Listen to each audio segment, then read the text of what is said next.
What up guys, it's Lock and Load here and I've got my little assistant with me. Okay, today we're going to be talking about electric pick guns. What are they, what do they do and why we use them? Okay, what we have here is a Klom K-303 and it's got RPM 12,000.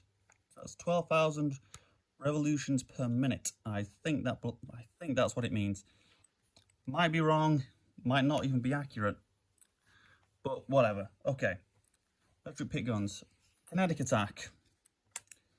Insert the tip into the lock. Press the button. This thing goes up and down at great speed with a bit of force behind it, and it strikes the key pins.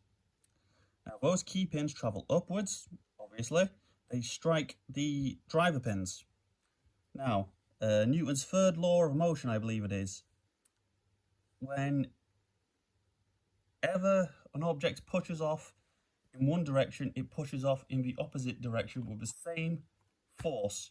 So what happens? This goes like that. The key pins fly up.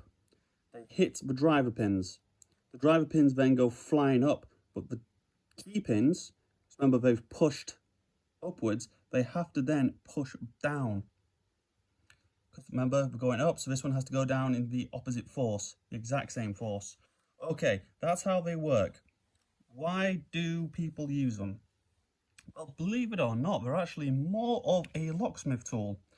I mean, there's some people in like the locksport community and stuff like that which absolutely swear by them. And don't get me wrong, they are very, very fun. This one here, this is an old one of mine. I've got a much better one at work. But this one, I have used this on many jobs, and I can tell you now, people always give Klom a bad name. This thing, it's worth its weight in gold to me. It works so damn well, and we are going to test that out right now. So, let's just rearrange everything here. Let's get that there. Can I have my lock, please, my little assistant? Thank you very much. Oh, and a tension wrench as well. Okay, this lock here, you've seen this on the shorts before.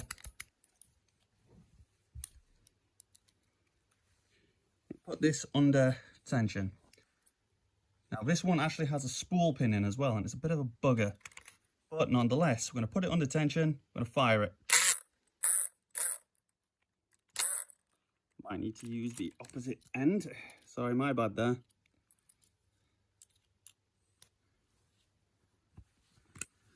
Didn't really think too far ahead. Just as easy as that, it opens. Okay. So, do that one more time just to make sure I wasn't pulling anyone's chain. Lock is, it's locked. And there you go. Open twice with your electric pick gun. And as I said, this one does contain a spool pin as well, which is, to pick it, it's very, I'll do that later. The tolerance of that lock is, for that spool pin, is surprisingly good, but every other pin is terrible. Just wondering, is there any other locks that I can show you guys? Okay, we've got this brass container lock here.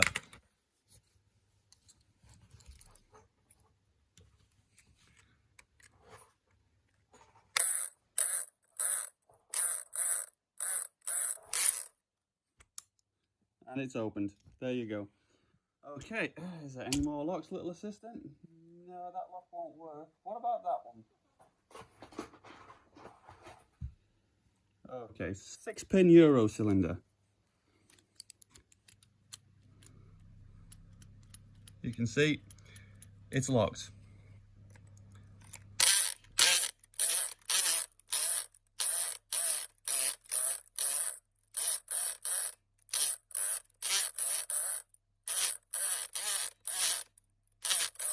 No, it doesn't want to work this time. I got the settings too high. Forgot to mention, just like with a manual snap gun, you can change the amount of snap in it. That is one of the drawbacks. Well, it's not really a drawback, it's just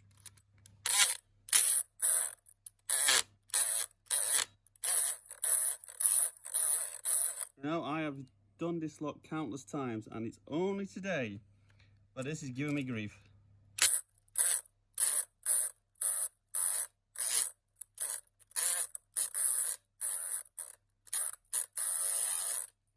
One last time, one last try. Oh, there's always got to be one lock that causes the grief, isn't it?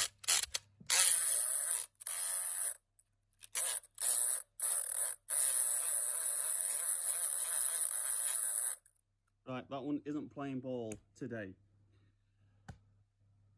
Okay, right. Now, I've only shown you these pin tumbler locks. Euro cylinder, padlocks, container lock. Right. Is that the only lock you can use them for? The answer is no. I'm going to show you some heads here, attachments. This one, I believe this one is actually for a lock called a plumb sword lock. I've seen pictures, but I've never actually encountered one. So this would go in and it spins, well, it just spins really. And all these notches strike the pins, just like that would strike the pins in a pin tumbler. This thing here, look at this. This is actually for cruciform locks, or cross locks if you will. But I have seen someone, I need to actually try it out myself, I have seen someone open these up on a tubular lock. So as it spins, it strikes the pins going down, and it's worked that way. But can't say I've ever done it. What else? I've got a few more snap attachments there. This is just for this one, but all the heads are, you know, as long as it's got that thing on, it'll work for any snap gun or pick gun. They're mostly universal. What else? Oh yeah, we've got some like rake attachments here. Now, that one is a triple peak. Can you see that well? Now, I have done a video using this, getting the setting low and raking open a lock with it. But I'm not a big fan of that. It is it's very harsh on the lock. Now, these things are harsh on the lock to begin with, but the raking seems to be a lot harsher. Okay, so there you go, guys. A quick introduction into electric pick guns. Hope you've enjoyed the video. I hope you've learned a lot. I'll see you again next time.